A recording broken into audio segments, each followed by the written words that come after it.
The Brief, on parle football sur Fossa FM. Eh bien, bonsoir à tous.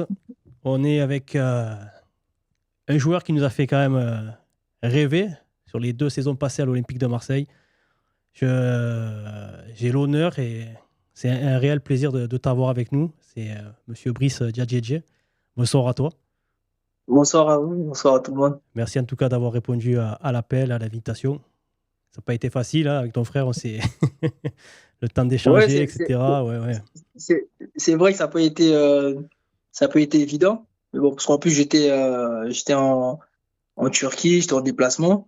Donc, du coup, je lui ai dit, bah, quand je rentre sur la France, bah, on essaie de se caler ça, quoi. Eh ben, en tout cas, merci, ça a été c'est très très sympa de votre part, les gars. Franchement, merci beaucoup. Bon, allez, on va rentrer dans le vif du sujet. Comme je t'ai dit ici, il n'y a pas de filtre.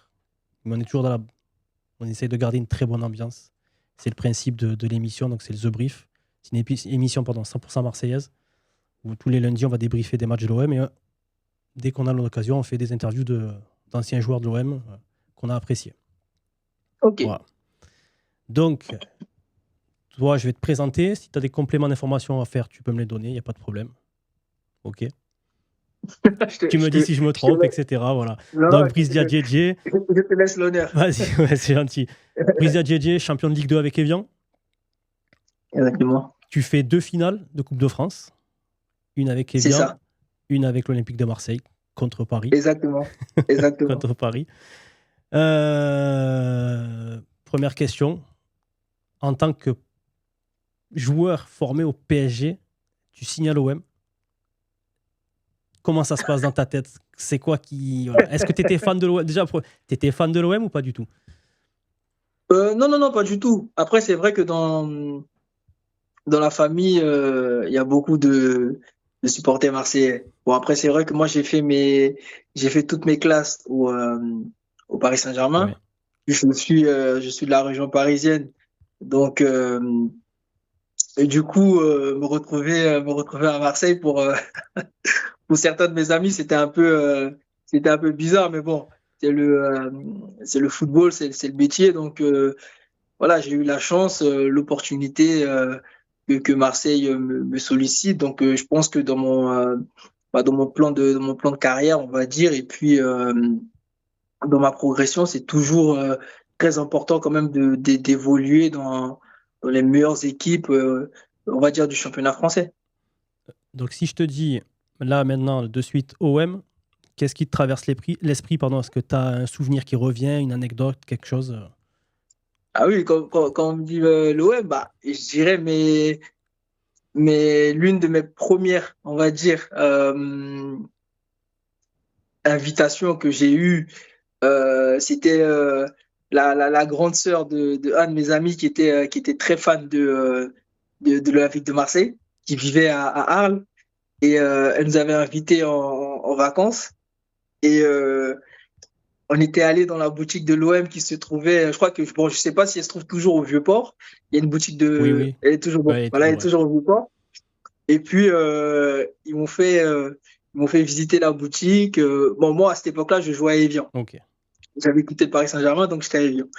Et on va dans la boutique et puis elle me dit, euh, tu devrais bien porter le maillot le maillot de Marseille.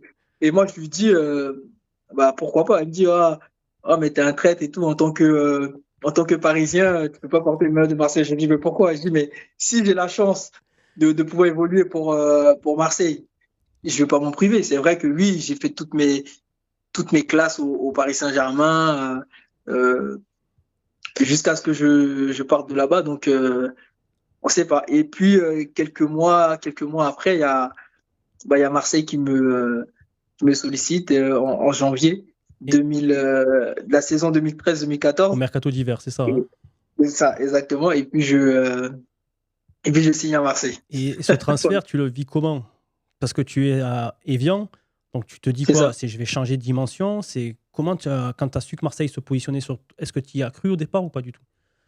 Oui, j'ai cru parce que j'avais un peu des petits échos. Et puis, au-delà de Marseille, il y avait d'autres clubs qui me suivaient. Et puis, donc, bah, je prends la décision. de signer à Marseille parce que pour moi, comme je l'ai dit encore une fois, c'était de continuer dans ma progression et puis évoluer dans l'un des, on va dire, des meilleurs clubs en France, quoi. Et donc, tu arrives, donc c'est le coach actuel, je crois que c'est Eli Bopp. C'est Eli Bopp, c'est ça. Et après, Ensuite, voilà. voilà, il se fait limoger. Et ensuite, il y a Albert Raymond et José Anigo qui prennent le relais. Ok. Voilà. Et du coup, donc la saison se termine, c'est très bien. Et puis, je vais te parler d'un entraîneur qui, à Marseille, nous fait toujours rêver hein, dès qu'on en prononce son nom. Tu as eu la chance d'évoluer sous les ordres de monsieur Marcelo Bielsa. Pardon. C'est ça. J'ai une question. Génie ou folie? Et je dirais les deux. Les deux? Pourquoi, dis-moi? Je peux pas juste dire. Je peux pas. Moi, je l'ai côtoyé. Donc, c'est quelqu'un de très passionné. Voilà, c'est quelqu'un de très très passionné qui aime le football à un point où voilà, il a vraiment il a vra- je sais pas comment expliquer ça, mais c'est quelqu'un qui est tellement passionné que que souvent il y a un petit peu d'excès. D'accord. Ah oui, d'accord. Ok. Mais ça C'est la c'est passion lui. qui parle. Voilà, Ok. faut essayer de le comprendre, même si c'est vrai que ceux qui le connaissent pas et ceux qui l'ont pas forcément côtoyé, ont l'impression de voir un extraterrestre. Mais Ben c'est oui, oui. quelqu'un de très très très, c'est quelqu'un de très généreux, très sympathique et puis il a de l'amour à donner et il en a donné à ses joueurs. Voilà. Justement, tu me fais une belle passe, puisque dans les médias, il était souvent décrit comme quelqu'un de très froid, il ne regardait pas les journalistes quand il s'adressait dans les conférences de presse, mais on sentait quand même qu'il ne fallait pas toucher ses joueurs. Ah non, lui. Après, c'est vrai qu'encore une fois, les médias et toutes les personnes qui sont autour, qui ne le connaissent pas vraiment, voilà, ils ont forcément une étiquette qui lui colle, comme quoi c'est quelqu'un d'assez froid, bon, qui regarde pas les journalistes lors des conférences de presse. Mais bon, après ça, on va dire, c'est sa manière à lui. On peut pas lui reprocher. Voilà, parce que c'est comme ça qu'il est. Peut-être qu'il fuit les regards des journalistes, mais c'est pas dire que forcément il les respecte pas ou quoi que ce soit. Ouais. Non, parce que c'est une personne qui est vraiment voilà, qui est très, très, très, très humain et puis qui est, comme j'ai dit, qui a de l'amour à donner. Il faut vraiment le connaître et le côtoyer. Et nous, en tant que joueurs, et puis vous pourrez demander même à d'autres joueurs qui l'ont eu, c'est quelqu'un de très, très, très sympathique. Voilà, c'est quelqu'un qui prend énormément de nouvelles des joueurs, de leur famille. Et puis, quand on va pas bien, on peut discuter avec lui, même si c'est vrai que au-delà de ça, sur le terrain, c'est un compétiteur, c'est un gagneur. Après, c'est vrai il a pas gagné de titre, on va dire, mais ça reste quelqu'un qui est apprécié du milieu du football, du monde de football, même par les grands, par Par les les plus plus grands, grands, voilà, quoi. que justement, quand tu vois des Pep Guardiola qui Mm. apprennent auprès de lui, des C'est Zinedine ça, Zidane c'est qui viennent ça, à ses conférences, qui écoutent, c'est ça, c'est vraiment c'est le ça. professeur. Ouais. C'est quelqu'un, je pense ils ont pas mal appris avec lui, notamment même en regardant ses matchs, que ce soit quand il était à l'Atlético Bilbao ou même avant. Euh, je pense que ces coachs-là se sont beaucoup, voilà, Inspiré de lui, euh, ouais, ouais. inspirés de lui et puis essayer de progresser. Parce que même quand on le voit par rapport à d'autres équipes que Pep Guardiola a eu, il a eu tendance aussi à essayer de jouer comme Marcelo Bielsa, dans le Donc, système plus ou moins, quoi, on donc va dire. c'est vraiment un coach qui t'a marqué. Est-ce que c'est le coach qui t'a le plus marqué dans ta carrière? Qu'est-ce qui t'a permis est-ce qu'il t'a permis d'évoluer, d'améliorer ton football? Ah oui, c'est l'un des coachs tout au long de ma carrière, qui m'a vraiment bah, impressionné, euh, lui, par son travail, en fait, par son travail et son exigence. D'accord. Parce qu'il savait très bien nos qualités. Et puis, c'était quelqu'un, comme je dis, qui voulait faire progresser ses joueurs. Donc, à chaque fois, il essayait de tirer le maximum de ses joueurs. Et puis, moi, il m'a énormément fait progresser, que ce soit même dans la discipline. Donc après, techniquement, oui, t'as un petit peu les bases et tout ça, mais au-delà de ça, bah, tout ce qui est, on va dire, concentration, bah, discipline et puis aussi l'état d'esprit de toujours être au top, il m'a énormément fait progresser sur ça. Et si on revient sur cette saison qui a été magnifique, on a peut-être vu un des meilleurs effectifs et une des meilleures qualités de jeu à l'Olympique de Marseille. Euh, Tu arrives avec une équipe où tu as des Steve Mandanda, des euh, André-Pierre Gignac, Dimitri Payet, il y avait encore Chérou, je crois. Ouais. Quand tu arrives dans ce vestiaire-là, t'es comment? Enfin, pas émerveillé, mais t'écoutes, tu te prends conseil auprès de certains, t'es comment, tu réagis comment? Bah, quand j'arrive dans le vestiaire, ça se fait tout naturellement. Parce que comme je disais avant ça, c'est des joueurs contre qui j'ai déjà joué. Et bah, quand je me retrouve bah, de l'autre côté, c'est-à-dire que je suis plus dans mes anciens clubs et que je suis maintenant bah, avec eux, ce sont mes coéquipiers. Donc, du coup, ça va, ça passe parce que on m'intègre bien. Comme je disais, bah, j'arrive vraiment, je suis jeune quand j'arrive à Marseille. Je crois que j'ai 23 ans, si je me trompe pas, C'est 23, ça, il me 24 ans. semble, 23. Ouais. Voilà. Voilà.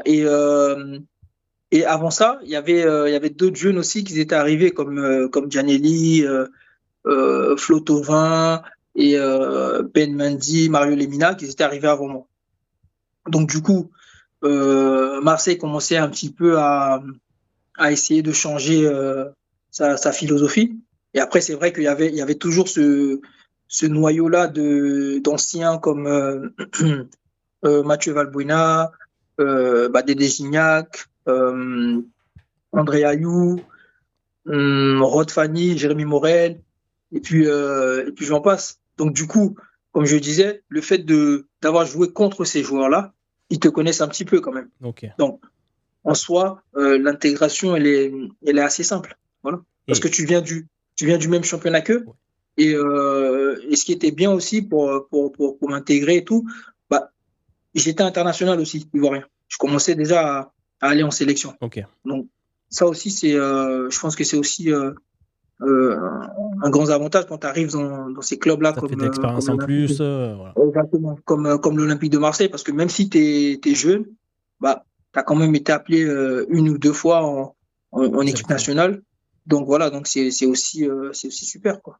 Et dans ce vestiaire, qui était le plus caractériel? Qui c'est qui avait le plus de caractère voilà, quand il parlait, tu savais qu'il fallait se taire? Bah, en soi, je te dirais que tout le monde avait du caractère. Ouais. Parce que tu prétends jouer pour ces clubs-là, c'est des gros clubs. Donc, automatiquement, tu es obligé quand même d'avoir de la personnalité. Et surtout quand tu veux t'imposer, tu es obligé d'avoir de la personnalité, du caractère. Et déjà, tu dois pas te laisser marcher dessus. Et c'est vrai que, encore une fois, bon, il y a toujours une hiérarchie Oui. où tu as certains joueurs qui sont des joueurs cadres et qui souvent parlent, quand ils parlent, bah t'écoutes, tu vas pas essayer de discuter ou quoi que ce soit. Tu avais plein d'exemples, tu avais Steve, voilà, qui est le capitaine emblématique Ouais. de l'Olympique de Marseille qu'on connaît. Tu avais Dédé Ayou aussi qui parlait, parce que bon, Dédé aussi, c'est quelqu'un quand même qui a énormément Ouais. d'expérience et puis voilà, qui a connu pas mal de choses à Marseille, qui a été prêté, qui est revenu, qui s'est imposé. Tu as des mecs comme Souley Diawara, lui aussi pareil, quand il fallait parler, il fallait dire ce qu'il n'allait pas, bah, ces mecs-là, il y a plein d'exemples, hein, que ce soit Souley ou même des Gignac, et si j'en oublie d'autres, mais c'est des joueurs, comme on dit, qui ont de la personnalité, qui ont du caractère. Donc, automatiquement, bah, tu es obligé d'adhérer à leur discours. Ouais, bien sûr. Et celui avec qui tu t'es le mieux entendu, le plus drôle, qui t'a de suite, tu te dis, ah ouais, lui, c'est un bon gars. Je me suis bien entendu presque avec tous les joueurs. Après, c'est vrai on a souvent Plus une d'affinité affinité avec. particulière avec d'autres joueurs. Et puis, Dédé Ayou, on s'entendait très bien. Souvent, j'allais chez lui, il venait à la maison, et puis souvent on allait manger ensemble. Et Dédé faisait partie des joueurs avec Nico Nkoulou aussi. On était très proches. Euh, voilà. Mais Dédé, on passait énormément de temps, souvent même après les matchs. Euh, on se voyait soit à la maison, chez moi, ou j'allais chez lui, quoi. D'accord. Et j'ai une question, donc avec cet effectif qui était quand même consistant, il y avait de la grosse qualité. Mm. Qu'est-ce qui vous a manqué dans cette saison-là pour arriver sur ce fameux podium qui nous glisse entre les doigts, quoi? Je pense qu'il nous a manqué vers la fin de la fraîcheur. De la fraîcheur, et puis, parce que en soi, on avait quand même un banc, mais malheureusement, c'est dommage parce que le coach n'utilisait pas trop les joueurs qui étaient sur le banc. C'est-à-dire qu'au niveau du turnover, c'était presque toujours les mêmes joueurs qui débutaient et qui D'accord. terminaient. Donc c'était un peu compliqué. Et je pense que si il avait intégré ces joueurs-là, parce qu'il y avait des super Ah joueurs oui. comme Romain Alexandrini, Michi Mhm. Batshuayi, il y avait énormément de joueurs. Et j'en passe, peut-être que j'en oublie d'autres, Bien mais sûr. euh, je veux dire que si ces joueurs-là, après il y en a d'autres aussi, par exemple, s'ils étaient restés, tu prends des joueurs comme Mathieu Valbuena, s'il était resté, il y avait Morgan aussi, Oui. Amalfitano. Voilà, c'est des joueurs, c'est des super joueurs, mais bon, malheureusement, voilà, C'est le football. les C'est comme clubs, ça. Et c'est le football, voilà. les clubs décident. Mais je pense que ces joueurs-là, s'ils étaient restés à l'Olympique de Marseille, cette saison-là, on aurait pu quand même bien terminer. Parce que Peut-être le titre, je sais pas, mais en tout cas, je pense qu'on aurait pu être dans le podium. Parce Ça, que c'est sûr, parce vous que nous avez fait rêver on est... jusqu'à la fin, les gars. Ouais, Moi, je me ouais, rappelle d'un match, effectivement. j'étais à Monaco, enfin, j'étais au Vélodrome contre Monaco. Le stade, il a explosé, les gars. Vraiment, le stade, il a explosé.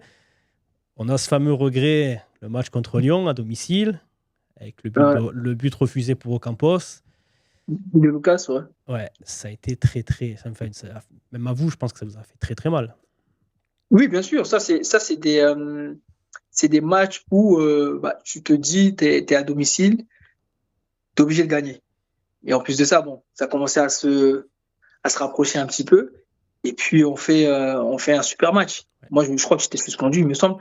On fait un super match. Mais malheureusement, on a Ce fait de ce, jeu, on va dire. ce fait de jeu, on va dire, ce petit coup de pas de chance, qui nous tue un petit peu le match. Mais pour te dire que malgré ça, le coach était satisfait quand même du groupe parce qu'on donnait tout à chaque fois, Mm. à chaque match. Donc à chaque fois, quand il y a l'Olympique de Marseille qui joue, quel que soit le match, on sait qu'il y aura forcément un très beau match. Voilà. Donc, saison 2015, là, donc la saison se termine, saison 2015-2016. On se dit tous, ah, ça y est, Bielsa va rester. On a un superbe effectif. C'est bon, on va rouler sur la Ligue 1. Premier match de championnat, défaite contre Caen, si je dis pas de bêtises. C'est ça, c'est ça. Et là, je ne sais pas si vous étiez au courant, vous, de tout ça, mais démission de Bielsa dans la foulée. Vous aviez Ouais. entendu déjà des bruits de couloir, quelque chose, ou pas du tout? Non, non, non, non, pas du tout. Moi, je sais qu'on n'était pas au courant. Les joueurs n'étaient pas au courant, on était surpris. Ouais. Bon, après, c'est vrai que quand il fait sa conférence de presse et qu'il nous annonce ça, nous, on est sous choc un petit peu. On venait juste de commencer la saison. La préparation s'était plus ou moins bien passée. Et c'est vrai que le coach, il voulait certains joueurs pour ne pas reproduire la saison d'avant où son effectif a manqué de fraîcheur et tout ça. Donc, il avait demandé certains renforts, je crois, deux, trois, quatre Mhm. joueurs en plus. Voilà, des joueurs assez qui peuvent aussi rentrer Bien sûr. dans la rotation, Et apporter voire quelque chose en même plus, ouais, bien sûr. voilà, une possibilité de pouvoir être titulaire. Et c'était des super joueurs, mais bon, malheureusement, il n'a pas eu ces joueurs-là. Donc du coup, le premier match de championnat, il a préféré voilà, laisser sa place. Donc ça a fait, bon, à Marseille, on sait, ça fait beaucoup de bruit. C'était très compliqué. Et derrière, on a donc Mitchell qui arrive. C'est ça. Et moi, j'aimerais te parler de deux joueurs qui sont arrivés après dans l'effectif. C'est Mhm. Lassana Diarra.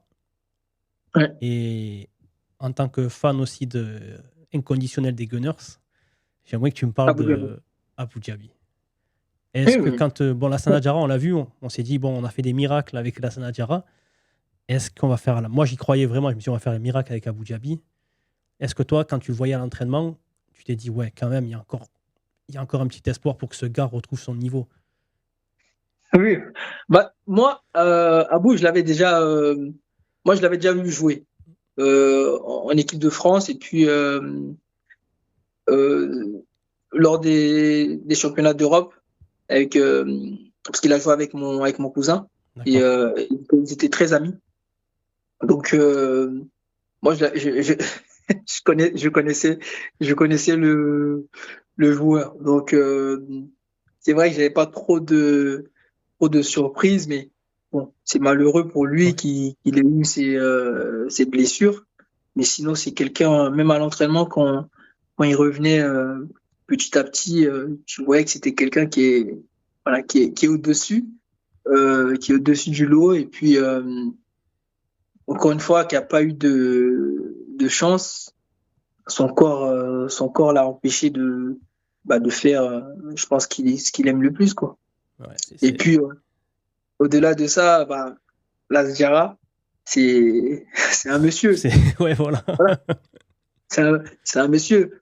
On n'a pas besoin de parler de son parcours qui Ouais. a fait les plus grands clubs dans le football. Il est passé par Madrid, Chelsea, Arsenal.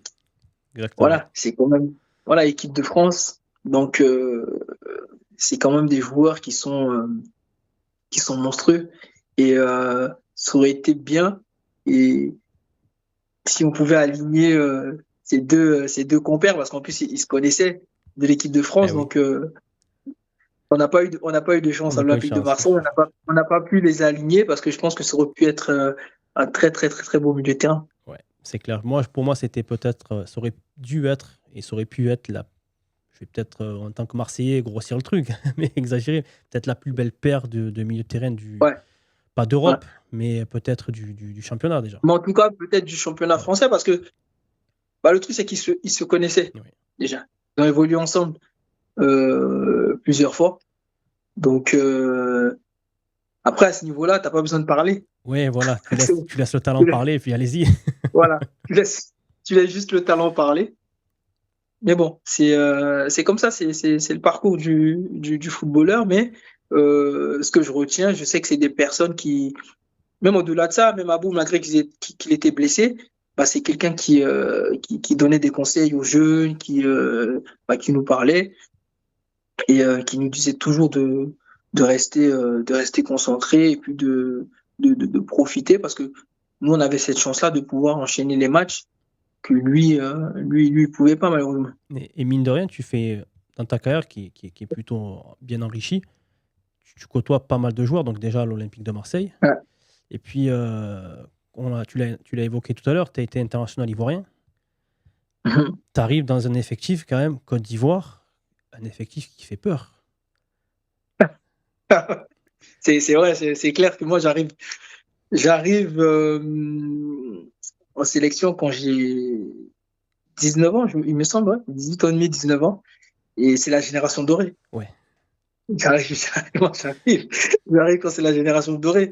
T'as presque tous les gros joueurs, les Didier, Yaya, Kolo, Manu Eboué. C'est des noms, Voilà. c'est des très gros Donc noms. voilà, c'est des noms, c'est c'est pas des petits noms du Voilà, du du football, hein, football. voilà. Ouais. Donc, bah, il y a Gervinho, Oui. euh, Salomon Kalou. Ouais, il y a des noms. Il y a une belle liste, une Voilà, très très belle liste. voilà, j'arrive à cette période-là. Et puis pour moi, c'est du bonus parce que ça me permet d'apprendre avec ces joueurs-là. Et j'ai énormément appris avec ces joueurs-là. Et voilà, après, c'est vrai que c'était compliqué de pouvoir jouer parce que c'est quand même des joueurs, c'est des machines, c'est des mecs Ouais. qui enchaînent c'est des mecs qui enchaînent des 3 matchs par semaine en plus des matchs internationaux et tout ça. Donc, c'est des mecs qui sont habitués à jouer et puis eux, ils te laissent rien. Les crevards, ils te laissent rien. Tu m'étonnes. Mais bon, t'apprends avec ces. Mine de rien, quand même, c'est là que t'apprends le plus, quand même. Parce que c'est des messieurs Ouais. du football. On parle pas Ah oui, de joueurs, alors sans manquer de respect à d'autres joueurs, hein, mais voilà. Quand même, c'est monsieur Didier Drogba. Il y avait même Zokora, je crois, encore, hein. il y avait Didier Zokora. Bon, ben, Voilà. toi-même, tu le dis, c'est des messieurs du football. Et puis, encore une fois, moi, ce qui m'impressionne, enfin, ce qui m'a impressionné, je veux dire, sur ces joueurs-là, c'est que c'était des mecs qui étaient capables d'enchaîner les matchs. C'était déjà que ce soit en championnat ou même au niveau international et tout ça, ces mecs, ils étaient toujours constants. Et c'est des mecs qui font des 30, 35 matchs, 40 matchs par saison. Et quand tu regardes, ils sont presque tous titulaires dans leur club, que ce soit bah, Didier à Chelsea qui était titulaire, malgré qu'il y avait des gros attaquants comme Crespo, C'était pas voilà, facile tous d'être ces attaquant à joueurs-là. l'époque à Chelsea, hein. Voilà. Et Didier, c'était quand même, voilà, c'était Didier. Il était toujours titulaire à Chelsea. Et après, tu passes par Kolo, qui était quand même capitaine aussi à Arsenal, titulaire aussi. Yaya, pareil, qui était titulaire à City. Didier Zokora, pareil, à Tottenham, et après qui est parti à Seville. Donc, ces joueurs-là, c'est des joueurs qui étaient importants, que ce soit dans leur club ou même en Ouais. sélection. Donc, que tu joues pas, Et en passant, Didier Drogba, tu lui as jamais replacé un petit mot pour qu'il revienne à Marseille à l'époque ou pas? T'as déjà essayé? Non. non, non, Didier, on n'a pas parlé de ça. C'est vrai que moi, quand j'ai signé à Marseille, il m'a félicité. D'accord. Il m'a félicité. Mais sinon, on n'a pas parlé de qui revienne à Marseille. Bah, après, je pense que Didier, c'est quand même quelqu'un qui aime Marseille, voilà, qui a Marseille Ah, dans dans la la peau, dans peau, la peau, ouais. voilà, dans la peau. Donc, malgré qu'il soit pas resté euh, 4 ans ou 5 ans, mais c'est quand même quelqu'un qui aime Marseille. Et puis, je pense que si euh, il avait la possibilité et le physique, on va dire la condition de pouvoir continuer et que bah, Marseille lui offrait cette opportunité-là de pouvoir revenir, je pense que bah, Didier serait revenu. Ok. Bon, en tout cas, on sait que voilà, Drogba a une grande place dans le cœur des Marseillais. Ah oui, Ça, c'est une très sûr. très grande place, Très même, je grande pense. place. Très grande place. Après ton passage à l'OM, tu enchaînes, tu vas direction l'Angleterre, C'est du ça. côté de Watford. Watford, ouais. Comment ça se passe? T'as des regrets d'avoir quitté à ce moment-là Marseille? Ou tu te dis, tiens, l'Angleterre, c'est une belle opportunité, le meilleur, peut-être meilleur championnat du monde? Bah, Voilà, comment tu vis ce transfert? non, le transfert, je le vis très bien parce que ah, je continuais dans une bonne progression, je pense, parce que j'avais fait des belles choses à Marseille. Même si c'est vrai que au départ, je ne voulais pas quitter l'Olympique de Marseille. En plus, j'avais un long contrat quand même. Ok. Mais malheureusement, comme je dis encore une fois, dans le football, bah, ça dépend pas que du joueur. Et puis, c'est une période où Marseille était la situation était un peu compliquée, où fallait faire rentrer de l'argent. Et puis, bah, Marseille s'est retrouvé à pouvoir vendre les joueurs qui étaient susceptibles d'avoir une petite valeur marchande. Donc du coup, quand les offres arrivent, euh, voilà, on y Forcément, dit, tu fais partie voilà, du. Voilà, ouais. voilà, tu fais partie du, du lot de Du joueurs lot.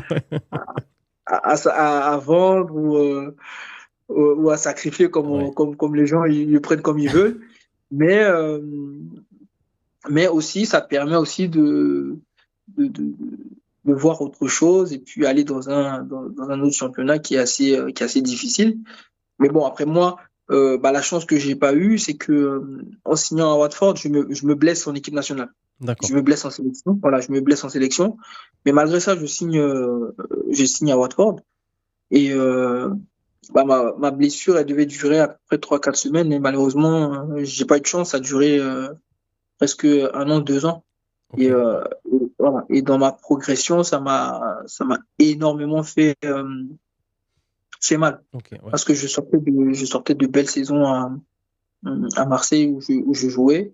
Et malheureusement, la fracture que j'ai eue au pied m'a vraiment ralenti. Parce Et avec tes qualités, c'était vraiment un championnat qui te correspondait. exactement. Et puis moi, comme je disais souvent à des amis, mais bon, c'est le destin, c'est comme ça, c'est la vie. Euh, c'est vrai que j'ai été suivi aussi par pas mal de gros clubs en Angleterre, mais à cette période-là, c'était vraiment compliqué de pouvoir signer dans un top club.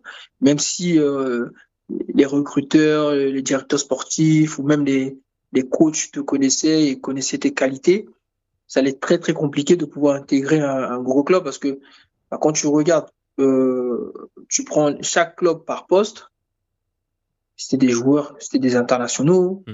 c'était des joueurs qui étaient cadres, voire même plus dans leur club. Donc, pour un jeune joueur, j'avais 25 26 ans. Euh, c'est vrai que oui, ça allait être une bonne chose pour moi de pouvoir signer dans ces gros clubs-là. Mais moi, j'ai fait le choix d'aller à Watford parce que le projet et en plus de ça, le coach qui me voulait dans l'un des clubs où il était en Italie, à Naples, qui était Walter Mazzari, il signe, euh, à Watford. Donc du coup, je connaissais un petit peu et puis c'est quelqu'un qui avait énormément confiance en moi. Donc, les portes elles étaient vraiment ouvertes pour moi pour que je puisse Bien sûr. continuer ma progression et puis pourquoi pas intégrer l'un des clubs qui me suivait. Mais comme je dis, la chance ne m'a pas souri et puis j'ai cette blessure qui me freine Qui pendant te 2 ans. freine, ouais. Ok. Voilà, Et donc derrière, tu vas enchaîner, tu vas revenir en France, du côté de Lens. c'est ça. Tu vas ensuite. Je vais venir au Racing Club de Lens après 2 ans et demi sans jouer. Donc du coup, moi, je demande à partir en prêt, quelle que soit la situation, parce que Tu as besoin de jouer, toi, à ce moment-là aussi, hein, voilà, voilà. j'avais besoin de jouer et puis comme je l'ai dit, je pouvais pas faire encore une année de plus à rester sans jouer parce que ça commençait vraiment à me peser et puis à être de trop.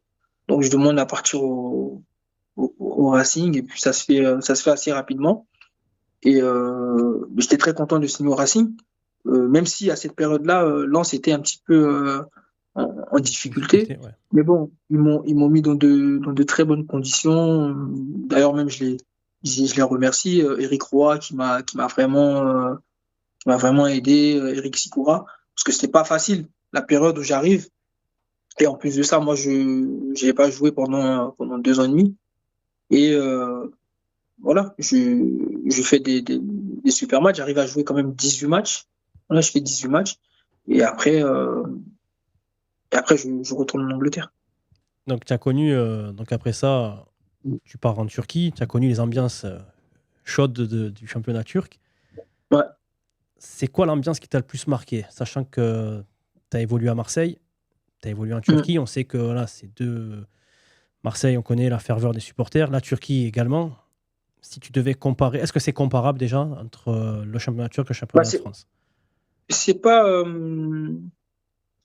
c'est vrai qu'au niveau de l'ambiance, de l'engouement, on retrouve à peu près la même chose en Turquie avec certains clubs turcs. Même où je pars ma première année à Ankara, il y a aussi, il y a aussi de Et ça, cette l'engouement. ferveur, cet Il y engouement. a il y a des supporters aussi qui sont très, très, très derrière leur club. Au-delà des gros clubs comme Galatasaray, Fenerbahçe, Fenerbahçe, ouais. Beşiktaş, Trabzon et tout ça. Au-delà de ça, le club où je vais à Ankara, c'est quand même un club qui a aussi des supporters. Mais l'une des ambiances, et il y a eu pas mal d'ambiances d'ailleurs qui m'ont plu et qui m'ont fait rappeler un peu la belle époque à Marseille. C'est l'ambiance de Beşiktaş. Ouais. Beşiktaş, c'était vraiment, c'était vraiment, c'était vraiment incroyable parce que, en plus, au-delà de ça, c'est que dans ce stade-là, tu as l'impression que quand les supporters ils sifflent, ça te fait mal aux oreilles. À ce Tu point? vois. Ouais, ça fait. Bon, je sais pas si tu as l'occasion de pouvoir discuter avec des joueurs qui ont déjà joué à Beşiktaş, qui ont déjà eu l'opportunité d'évoluer dans ce stade, ils te diront. Je sais pas ce qu'ils font, mais quand ils sifflent, oh, c'est c'est terrible. Ah bah Ça écoute, moi te. je rêve Ah oui. de me retrouver en face de Jacques Fati. Parce qu'il faut qu'il m'explique. Ouais, Il a connu ce championnat justement et j'ai vraiment envie de me retrouver face à lui et de lui poser cette fameuse question, tu vois. C'est hein. Et non, Beşiktaş fait partie de ces stades-là, Galatasaray aussi. Mais Beşiktaş, qui m'a, comme je l'ai dit, surpris, c'était les bruits que les supporters faisaient et que je sais pas, je faisais quoi, avec un sifflet ou je sais pas quoi, mais c'était voilà. Et là, actuellement, t'en es où, toi? T'es encore actif dans le football? T'as arrêté? Moi, non, j'ai pas arrêté. J'ai pas arrêté. C'est vrai que j'étais venu en Belgique parce j'ai un ami en fait avocat qui avait pris un club avec l'un de ses meilleurs amis. Mais sportivement, ça s'était plutôt bien passé parce qu'on avait eu la montée, mais malheureusement, il y a un système un peu comme en France, la DNCG, pardon, euh, en fait, qui a empêché le club de monter parce que au niveau de tout ce qui suivait derrière financièrement et tout, ça suivait pas. Donc du coup, ils ont pas pu avoir la D'accord. licence. Et ça aussi, c'est la faute à pas de chance. Donc du coup, tu te retrouves dans une situation où tu derrière, t'as pas d'opportunité de pouvoir Derrière, ouais, pour rebondir. rebondir. Voilà, Ok. de pouvoir partir derrière. Donc du coup, faut se libérer de son contrat. Donc tu perds encore des mois Bien sûr. et des années. Et puis là, j'ai eu la chance de partir à l'UNFP où je me suis bien entraîné. Après, physiquement, je suis bien, je continue à Ouais. m'entraîner avec mon préparateur. Donc, on verra. Tant que je me sens bien physiquement, si j'ai la chance de continuer, je vais continuer. Mais sinon, après, on verra. Mais j'ai pas encore arrêté. T'as pas encore Voilà. été. Et Et après, c'est vrai que j'ai eu l'opportunité de retourner en Turquie. J'ai eu deux offres en Turquie et une en Malaisie, mais bon, qui n'étaient pas trop, on va dire, à mon goût. Et puis, comme là, je suis rentré en France et puis proche de la famille et tout ça, je me voyais pas retourner encore euh, aussi loin. Mais bon, comme je dis, j'ouvre la porte à tous les projets. S'il y a des super projets qui s'offrent à moi, voilà, parce que physiquement, je suis encore bien. Donc, si physiquement, je n'étais pas bien et que je disais, bon, euh, je stoppe bien là, sûr. voilà, Si là, ton c'est bon, corps je te stoppe. dit que tu peux encore continuer, oui. Voilà, c'est Pourquoi s'en ça. priver, bien Voilà, évidemment. voilà, c'est ça. C'est Bien pour sûr. ça, parce qu'aujourd'hui, quand tu vois les joueurs qui évoluent, qui ont 36, 37, 38 ans, voire 40, qui sont toujours bien physiquement, c'est parce qu'ils font attention. Bien sûr. Voilà, aujourd'hui, moi, j'ai 34 ans et Dieu merci, la chance que j'ai, c'est que physiquement, ça va, je me sens bien. Et ça, c'est le plus important pour moi d'avoir la santé. Et je l'ai, donc je dis Dieu merci. Après, le reste, c'est Dieu qui décidera. Voilà. Belle parole, en tout cas. Voilà. On arrive sur le final. Je vais te poser, allez, 6 questions. 6 questions. Pas de piège, tu le sais. Tu me réponds du tac au tac. tout simplement. Voilà. Le plus grand talent avec lequel tu as joué et tu t'es dit, ce mec-là est trop sous-coté. Dimitri Payet. D'accord. Un match que tu voudrais rejouer.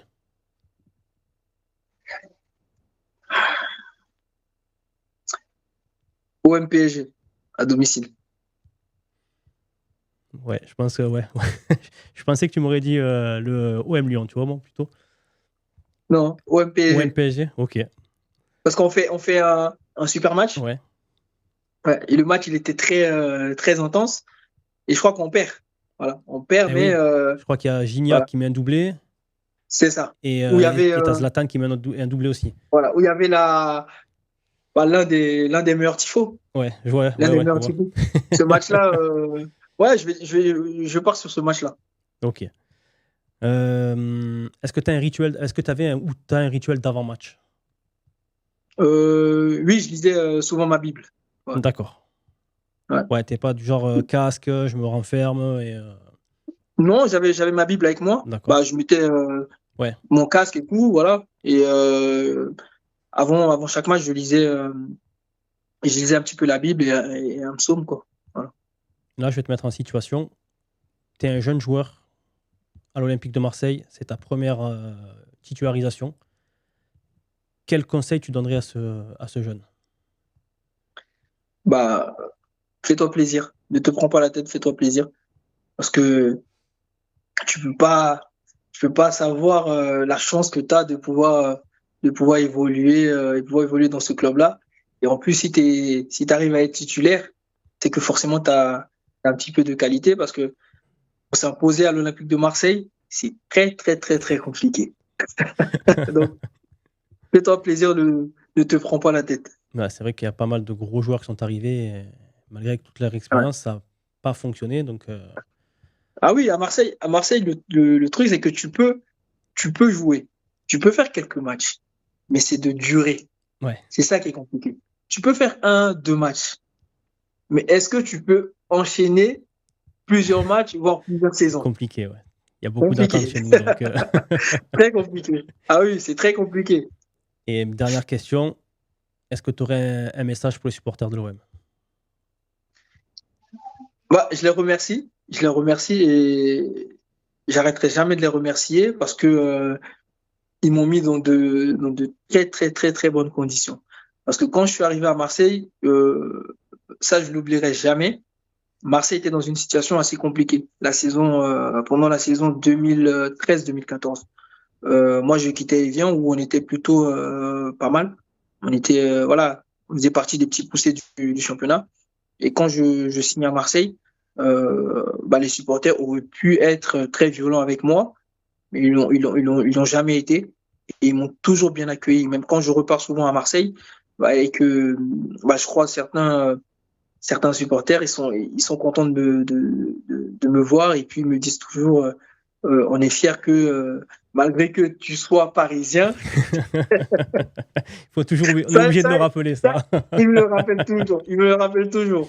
Malgré que tu sois parisien, on était content que tu aies porté ce maillot-là parce que t'as jamais triché et puis bah, tu t'es toujours donné à fond et puis tu as montré tes qualités. On est fiers de toi. Ouais, Voilà. c'est ce que j'ai te Et dire. donc, moi, On a toujours je respecté les remercie. on a toujours respecté Voilà. les joueurs qui mouillent le maillot sans être des stars, des grandes stars ou quoi que ce soit. Du moment que voilà, on honore ce maillot, le joueur il reste, voilà, il a une place importante chez nous. Ouais.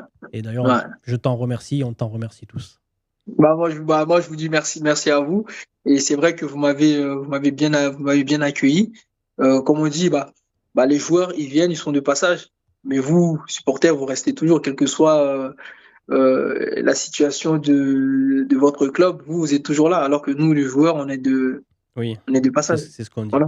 Puis si un jour tu es de passage à Marseille, n'hésite pas, tu es le bienvenu. Bah, c'est gentil, volontiers, c'est Ouais. gentil. En tout cas, je te remercie beaucoup. J'ai beaucoup appris avec toi là, sur les petites anecdotes, etc. Et c'est toujours enrichissant de rencontrer des anciens joueurs. On en apprend Ça des fait belles. plaisir. Voilà. Merci à toi. Merci Ça fait beaucoup. plaisir. Merci à vous. Merci beaucoup. Merci à toi. Bonne soirée. Merci beaucoup et puis bonne soirée. Merci Ciao, beaucoup. ciao. Allez, salut. Ciao, ciao. Ça marche. Ciao, ciao, ciao. The Brief, on parle football sur Fossa FM.